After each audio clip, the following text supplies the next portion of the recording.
Hello everyone. I am Mr. Yu from Popular Science Test Paper Knowledge. Today I would like to introduce how is human chorionic gonadotropin, HCG, produced in pregnant women, and what time is the earliest point of detection of pregnancy. During ovulation, it takes about 24 hours for sperm to reach the fallopian tube and combine with the ovum. After passing through the ovary, the ovum is grabbed by the tubal umbrella and enters into the fallopian tube. The ovum travels to the ampulla of the fallopian tube, and the sperm travels through the vagina, the cervix, the uterine cavity, and then to the fallopian tube, where fertilized with involum in the ampulla of the fallopian tube. This process takes up to 24 hours, with fertilization remaining for 30 hours while the cells divide.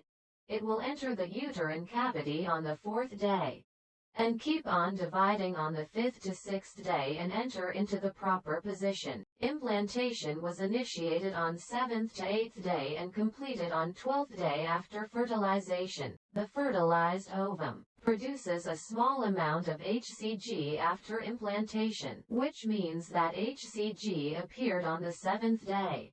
But at this time, morning urine is the best one to do early pregnancy test, because the concentration of HCG is very low at this time.